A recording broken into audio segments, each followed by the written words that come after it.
Halo para penikmat podcast, bertemu dengan saya Bagus di podcast Bincang-Bincang. Pada episode 1 kali ini, kita akan membahas materi yang cukup berat, cukup dalam, dan bisa dikatakan cukup sensitif ya. Di sini saya tidak sendirian, saya ditemani oleh, di situ ada Kak Vin, ada Kak Abrori, juga ada Kak Aziza. Nah, materi yang akan kita bawakan pada podcast kali ini yakni kekerasan seksual. Nah, sebelumnya nih, aku ingin tanya kepada kakak di sini. Menurut kalian itu definisi dari kekerasan seksual itu apa sih? Oke, kalau menurut aku sih, apa sih kekerasan seksual itu?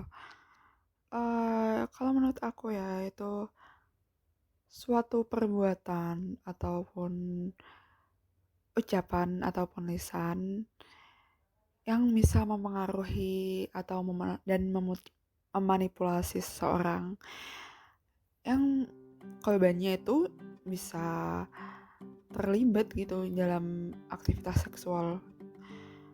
Ya, dalam tanda kutip itu salah satu pihak nggak mau ya, karena tau lah kalau kekerasan seksual itu pasti ada salah satu yang tidak ingin hal itu terjadi.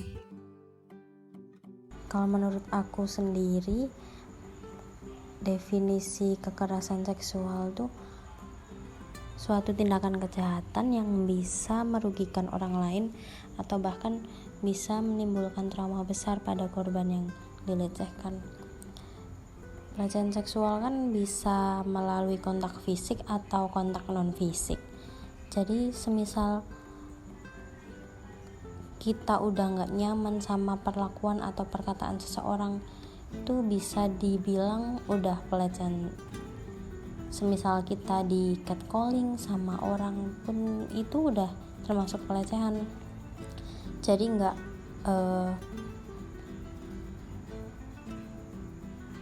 nggak cuma kontak fisik aja yang bisa mendefinisikan kalau itu pelecehan seksual.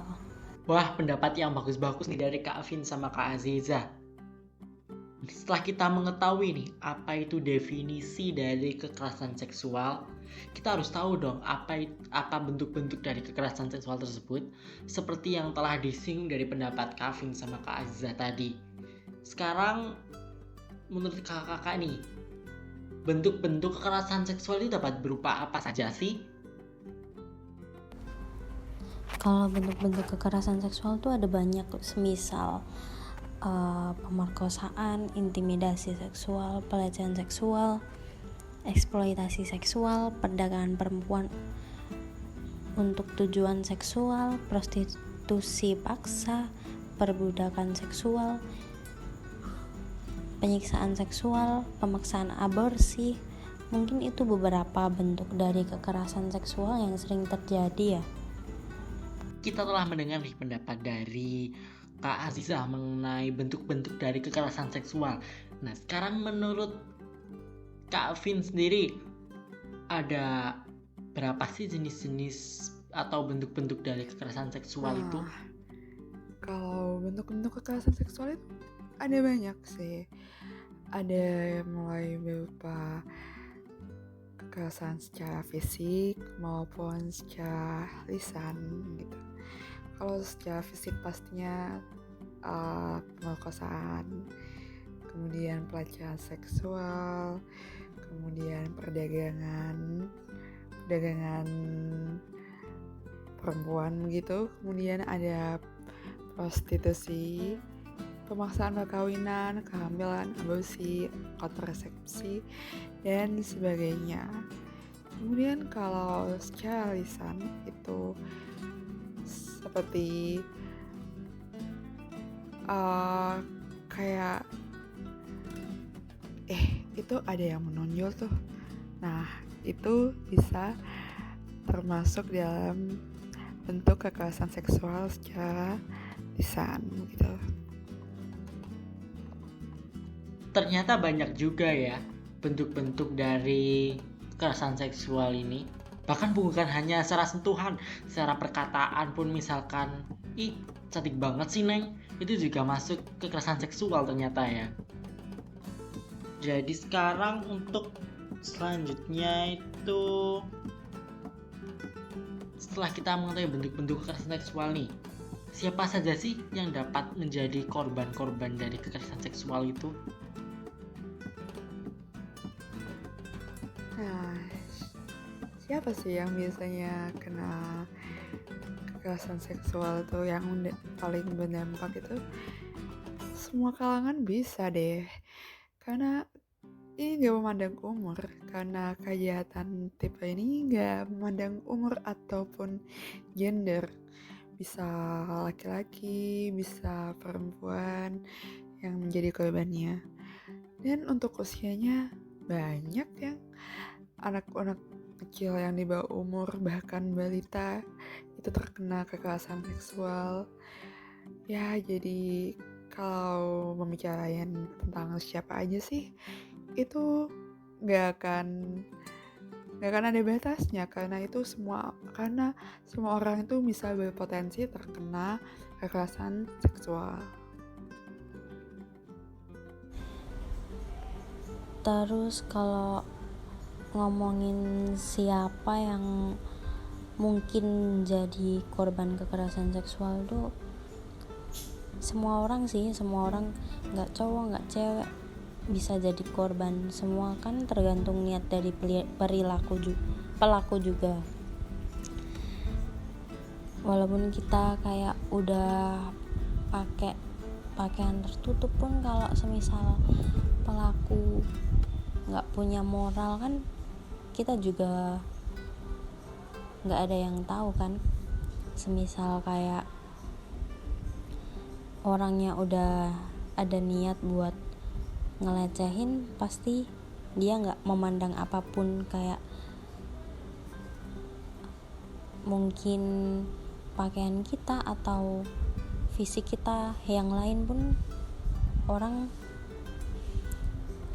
yang udah emang niat ngelecehin pasti dia nggak mandang apapun itu. Wah, ternyata siapapun itu dapat jadi korban kekerasan seksual ya, bahkan tidak memandang umur, gender, bahkan dengan pakaian tertutup pun. Kalau misalkan pelaku memiliki pikiran untuk melakukan kekerasan seksual dengan pakaian tertutup, dapat juga yang menjadi korban kekerasan seksual. Nah, kekerasan seksual kan tentunya memiliki dampak negatifnya kan. Menurut kakak, semuanya itu dampak negatif dari kekerasan seksual itu apa sih yang nanti dialami oleh korban tersebut? Kalau dampak korban kekerasan seksual tuh ada banyak, mungkin dari dampak fisiknya atau dampak sosial atau dampak psikis. Mungkin kalau dampak fisik sendiri tuh kayak kita bisa kena penyakit menular dari pelaku itu sendiri. Jadi kan kita nggak tahu juga semisal orang yang udah ngelecehin kita tuh punya penyakit yang bisa nularin lewat itu pelecehan seksual itu tadi. Terus kayak semisal dampak sosialnya sendiri tuh kayak kita jadi sulit banget buat percaya sama orang. Jadi nggak melulu orang asing kan kalau semisal pelecehan seksual tuh. Kita juga perlu waspada sama orang-orang terdekat kita, karena kita kan juga nggak tahu kapan orang mau ngelecehin kita, siapa yang mau ngelecehin kita kan juga nggak tahu. Itu sih kalau menurut aku. Nah, pasti banyak sih kalau dampak-dampak yang dialami korban. Ya, pasti dari dampak psikis ada, dan fisik mungkin ada, dan dampak sosial pasti juga ada. Kalau dampak sosial itu pasti si korban bakal susah sih percaya lagi sama orang. Ya apalagi kalau contohnya ya, kalau pelakunya itu seseorang yang deket sama dia atau bahkan keluarga dia, itu pasti uh, tersimpan trauma yang besar banget gitu. Lalu si korbannya itu pasti bakal ngerasa terpencil, habis itu mengurung dirinya sendiri, jadinya dia kurang bisa pede, dan itu juga bakal berdampak sama lingkungan, sama teman-temannya. Dia bakal takut kalau dia direndahin atau merasa dikucilin, gitu sih pasti. Wah, ternyata dampak dari kekerasan seksual ini cukup mengerikan juga ya. Ada dari dampak psikis, dampak fisik, serta sosial. Yang paling memprihatinkan sih menurutku semuanya sih, tapi kalau menurutku yang paling mengena itu ada dari dampak psikis sama fisik sih. Itu kayak kalau psikis itu sulit gitu bayanganku ngobatinya, apalagi kalau sampai korbannya itu depresi gitu. Pasti ada kan muncul keinginan untuk melukai diri sendiri, bahkan sampai mengakhiri hidupnya. Maka kita di sini sebagai mungkin orang terdekatnya dapat membantu untuk pulih kembali gitu. Dan untuk yang dampak kedua yang menurut pendapat kakak tadi mengenai dampak fisik, yakni membahas mengenai penyakit menular seksual nih. Tentunya kan kita sebagai seseorang kan ingin tubuh kita sehat, nanti anak kita juga sehat, semua keluarga kita sehat. Nah, jika kita tertular oleh penyakit menular seksual yang dimana obatnya sendiri itu untuk saat ini masih belum dapat ditemukan untuk menghilangkan penyakit tersebut, itu juga akan memengaruhi sih untuk dampak psikisnya. Nah, setelah kita membahas dampak ini, kita telah mengetahui nih apa saja definisi, terus jenis-jenis atau bentuk-bentuk pelecehan seksual atau kekerasan seksual. Juga kita telah mengetahui siapa saja yang dapat menjadi korban kekerasan seksual serta dampak-dampak yang didapatkan oleh korban kekerasan seksual. Kita telah berdiskusi nih dengan Kak Vin dan Kak Aziza. Nah, di awal kan tadi saya sempat menyinggung ada teman saya lain kan yang bernama Kak Brori. Nah, sambil menunggu Kak Brori bersiap-siap, kita akan jeda sebentar.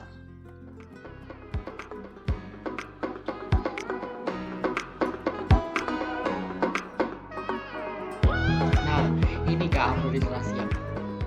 Pada pembahasan kali ini nih, kita akan membahas mengenai pendapat masing-masing mengenai kekerasan seksual. Pertama-tama kita akan membahas mengenai bagaimana kita bereaksi terhadap kekerasan seksual yang terjadi pada sekitar kita. Misalkan nih, kita ada di tempat umum, kita tidak sengaja melihat kayak ada seorang yang mengalami kekerasan seksual. Apa yang akan kita lakukan sebagai makhluk sosial yang kita perlu berhubungan dengan orang lain nih?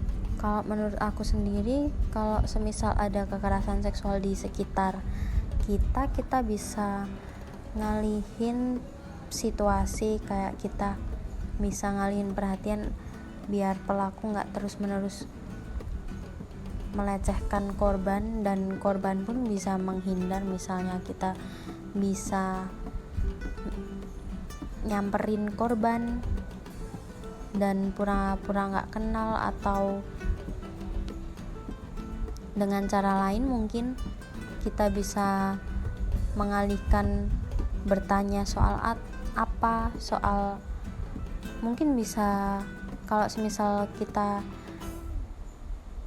menemui kekerasan seksual di jalan, kita kan bisa tanya lokasi atau jam biar nggak berkelanjutan gitu. Nah, langkah yang kedua di sini kita bisa melaporkan hal tersebut. Kita bisa mencari pihak berwenang seperti satpam, guru, atau sopir untuk meminta bantuan mereka. Selain itu, kita juga bisa menghampiri korban dan bertanya tentang kondisi mereka. Lalu saat korban dan situasi sudah tenang, tanyakan pada korban apakah mereka mau menghubungi polisi untuk ditindaklanjuti atau tidak. Yang ketiga, kita bisa mendokumentasikan hal tersebut. Bisa dibilang, mendokumentasikan ini adalah cara yang paling mudah yang bisa kita lakukan untuk membantu korban pelecehan seksual di tempat umum. Saat sedang berada di ruang publik dan kita melihat pelecehan, kita bisa merekam kejadian tersebut nih, diam-diam dari kejauhan. Rekam lingkungan sekitar yang bisa menunjukkan lokasi, sebutkan juga hari dan jam secara perlahan saat rekam. Namun, setelah itu jangan mengunggah video tersebut ke media sosial. Simpan dan serahkan pada korban jika mereka ingin melapor, sebab video insiden ini bisa menjadi bukti. Saat melakukan metode ini, pastikan kalian mengetahui kebijakan soal dokumentasi di ruang publik. Yang terakhir, kita bisa menegur. Tak bisa dipungkiri ya, kebanyakan pelaku pelecehan seksual di ruang publik memang memanfaatkan rasa takut korban untuk menjalankan kejahatannya. Jadi apabila korban tak berani menegur, kita yang menyaksikan kejadian tersebut bisa melawan secara langsung dengan teguran kepada pelaku. Tapi sebelum melakukannya, pastikan lingkungan di sekitar cukup aman agar kita justru tidak membahayakan diri sendiri dan korban yang kita bantu. Seperti itu. Nah, kita telah mendengar pendapat dari Kak Aziza sama Kak Abrori. Sekarang pendapat dari Kak Vin sendiri tuh gimana sih kalau melihat ada kekerasan seksual yang ada di sekitar Kak Vin gitu? Nah, apa sih yang bisa kita lakuin sih kalau ada orang yang mau berbuat jahat ke orang lain dan kita waktu itu ada di sana? Nah, banyak nih caranya. Kan kita sekarang ada di digital ya, di mana-mana bawa HP 24 jam, bawa HP kemana-mana. Nah, bisa tuh kita dokumentasin atau kita foto diem-diem atau kita videoin diem-diem atau bahkan live. Kita bisa buat treat orang yang mau berperilaku kejahatan tersebut biar orangnya tuh nggak bakal berani lagi ngapa-ngapain, soalnya kita ada bukti, dan setelah kita ada bukti kita bisa melaporkannya ke pihak yang berwajib dan bisa diproses dan bisa untuk pelakunya bisa didapat hukuman yang setimpal gitu. Wah, pendapat yang bagus-bagus nih dari kakak-kakak semuanya. Ternyata sosial media itu bukan hanya sebagai tempat hiburan ya. Kita juga bisa melaporkan atau mendokumentasikan apa yang terjadi selama kekerasan seksual. Kita dapat membuat thread yang telah disebutkan oleh Kak Vin tadi. Nah, ternyata nih setelah saya kulik lebih dalam, tingkat kekerasan seksual di Indonesia itu mencapai lebih dari 25.000 untuk bulan kemarin nih. Nah, sebagai warga Indonesia nih, kakak-kakak semua nih berpendapat bagaimana sih cara menurunkan tingkat kekerasan seksual yang ada di Indonesia ini? Nah, kita tahu ya kalau angka kekerasan seksual itu malah meningkat ya.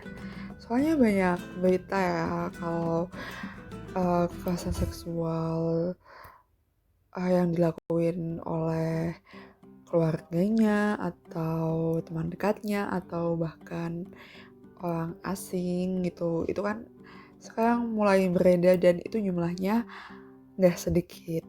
Nah, gimana sih cara buat menurun gitu angka kekerasan seksualnya itu? Ya pastinya pihak yang berwajib itu harus memberikan sanksi yang tegas sih. Ya contohnya aja kayak hukum, kayak orang yang mencuri dia langsung dipotong tangannya. Kalau yang kekerasan seksual mungkin bisa dipotong aja ya alat kelaminnya gitu ya. Canda. Oke, pertanyaan yang bagus tentang gimana sih cara agar kekerasan seksual itu bisa menurun. Nah, untuk jawabannya sendiri di sini berkaitan dengan beberapa peran yang ada di masyarakat. Salah satu contohnya misal peran oleh negara, yakni memberikan sanksi yang tegas supaya para pelaku kejahatan seksual jadi jera akibat perbuatan yang dilakukannya. Nah, selain itu, hal tersebut juga dapat membuat para pelaku kejahatan lainnya berpikir dua kali sebelum melakukan kekerasan seksual. Lalu selain itu, misal kita juga bisa membuat peran sebagai masyarakat dengan membuat program-program melawan kekerasan seksual. Misal dengan membuat satgas pencegahan dan penanganan kekerasan seksual. Seperti itu. Pendapat yang sangat menarik. Jadi perlu adanya sanksi yang tegas gitu ya dari pemerintah atau dari penegak hukum sekitar. Nah, ini sudah ada dua tanggapan nih dari Kak Abrori sama Kak Vin. Apa Kak Aziza ingin menambahi juga atau sudah cukup? Sudah cukup? Ya baik, kita lanjut ke pembahasan yang berikutnya. Kita akan bahas bagaimana kita nanti akan melawan, misalkan nih, jangan sampai lo ya ini, tapi misalkan ini nanti ada kekerasan seksual yang terjadi kepada diri kita nih, bagaimana nanti usaha kita untuk melawan kekerasan seksual tersebut? Bisa dari Kak Aziza, mungkin dari Kak Aziza sepertinya udah nggak sabar buat jawab. Terus gimana caranya kita ngelawan kekerasan seksual tuh? Mungkin yang pertama kita harus menanamkan moral value kita sendiri dulu sih. Kita tuh harus paham kalau kita tuh berharga, enggak segampang itu buat dilecehin. Terus mungkin sex education itu sangat penting banget sih buat kita, biar kita tahu gimana sex education. Pendapat yang bagus nih dari Kak Aziza. Jadi intinya itu kita harus dapat memahami bahwa diri kita itu berharga. Jadi jangan sampai kita gampang untuk disentuh oleh orang lain. Juga mengenai sex education nih, kita mungkin untuk di Indonesia mungkin ya agak sedikit tabu ya untuk mempelajari sex education pada usia dini. Padahal itu penting untuk mencegah terjadinya kekerasan seksual pada anak-anak. Nah, untuk Kak Vin sama Kak Abrori gimana nih pendapatnya?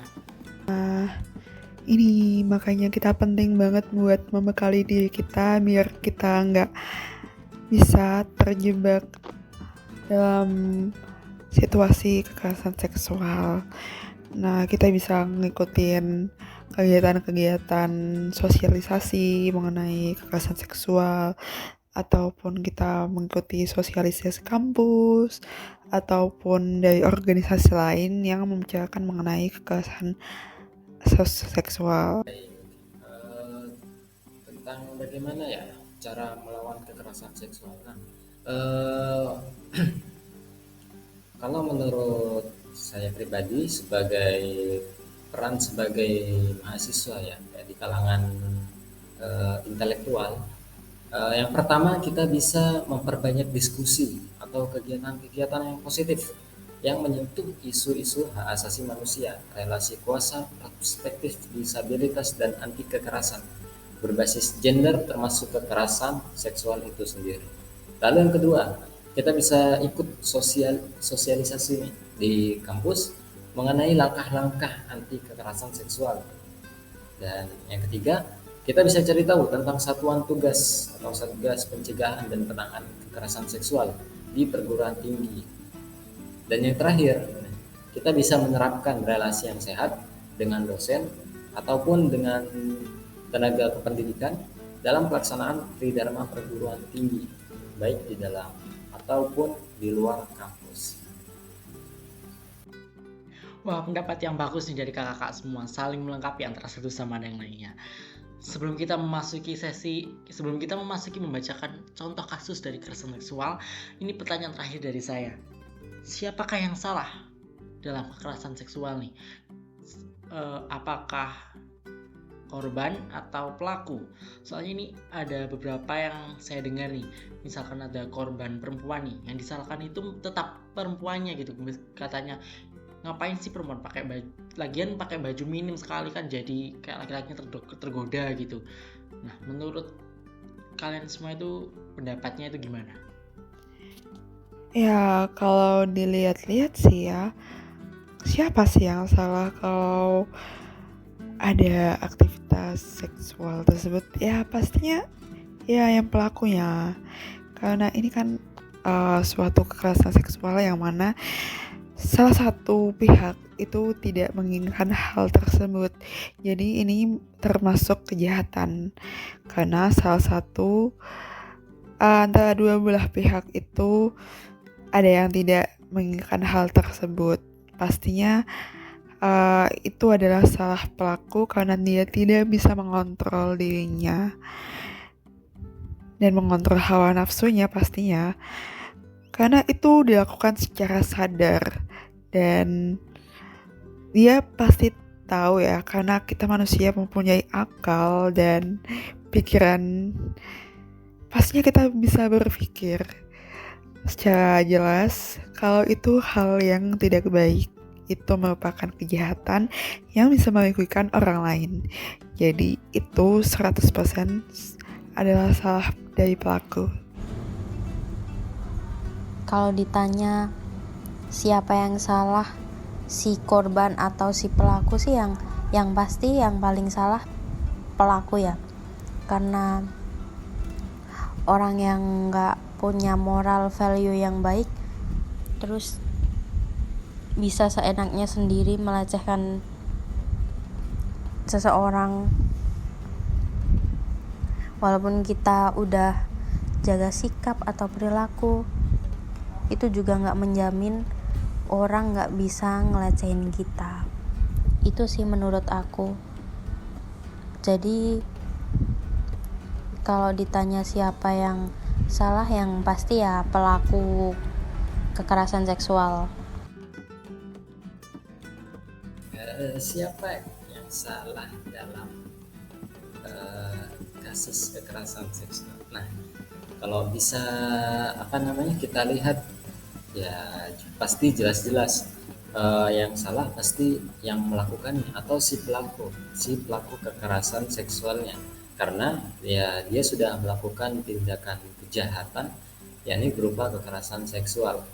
Nah, namun kekerasan seksual itu sendiri terjadi pasti para pelaku itu melihat adanya suatu kesempatan ataupun momen yang mana hal tersebut bisa membuat pelaku bisa melakukan tindakan tersebut.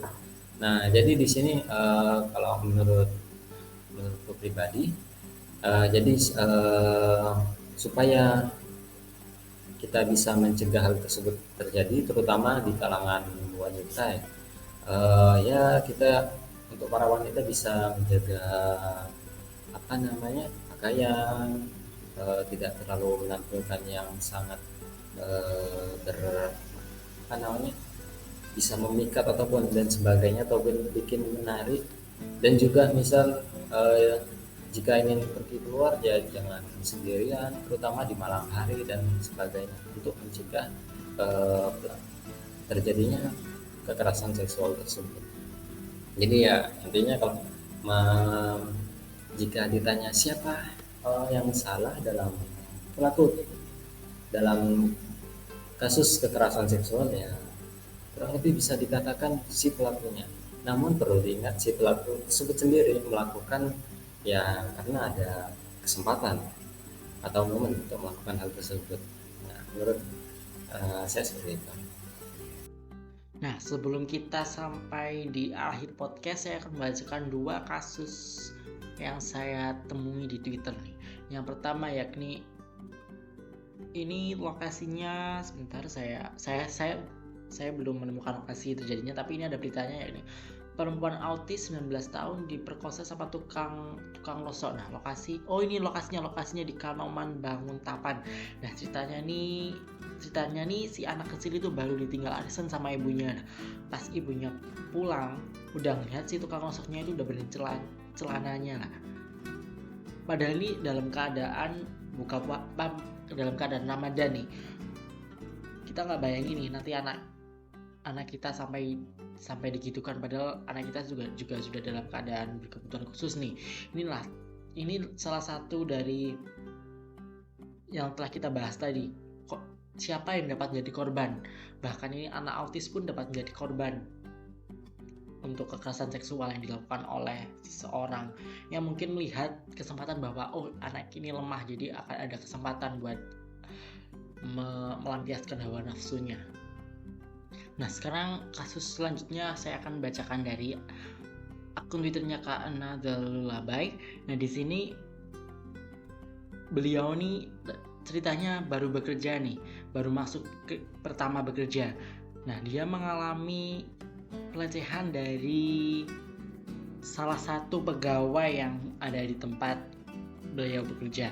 Nah, bahkan pelecehan tersebut berjalan sampai beberapa hari karena Kak Another Lullaby ini tak enggan atau takut bercerita kepada pasangannya. Sesuai dengan apa yang saya tanyakan pada pertanyaan terakhir sebelumnya, siapa yang salah pada kejadian kekerasan seksual ini? Nah, si Kak Another Lullaby ini merasa khawatir karena akan dianggap sebagai korban yang salah, yang akhirnya mengakibatkan si Kak Another Lullaby ini memendam ceritanya dari pasangannya sampai berhari-hari, dan akhirnya karena ia merasa sudah gak kuat lagi, ia bercerita ke pasangannya dan akhirnya melaporkannya ke atasannya. Nah, untuk teman-teman yang ingin membaca threadnya Kak Another Lullaby bisa mengunjungi akun Twitternya karena saat ini kasusnya masih terus berlangsung.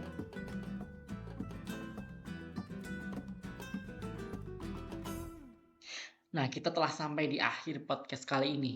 Izinkan saya membacakan kesimpulan yang kita dapatkan pada episode 1 kali ini, yakni kekerasan seksual adalah sebuah tindakan atau perbuatan yang dilakukan oleh satu orang tanpa persetujuan orang lainnya dalam konotasi seksual, baik secara verbal maupun non-verbal. Nah, kekerasan seksual dapat terjadi pada siapapun tanpa memandang suku, ras, agama, gender, dan antar golongan. Baik orang sehat maupun kurang sehat dapat mengalami yang namanya kekerasan seksual. Jenis-jenis kekerasan seksual tersebut ada berbagai macam. Ada yang verbal yang telah saya sebutkan tadi, dan non-verbal seperti kayak godaan atau cuitan gitu. Nah, untuk dampak-dampaknya dari kekerasan seksual ada dampak psikis, dampak fisik, serta dampak sosial. Dan gimana sih cara kita untuk melawan kekerasan seksual? Yakni kita dapat mengumpulkan bukti-bukti yang dapat kita laporkan. Serta yang terakhir adalah siapa yang salah dalam kekerasan seksual ini? Kebanyakan kan korban kekerasan seksual ada yang perempuan, yang disalahkan kebanyakan perempuan karena pakaiannya yang minim. Nah, sebenarnya menurut kesimpulan yang saya dapatkan, yang salah tetaplah pelaku, baik itu perempuan ataupun laki-laki, karena mereka tidak dapat mengendalikan nafsu mereka untuk melakukan tindakan tersebut.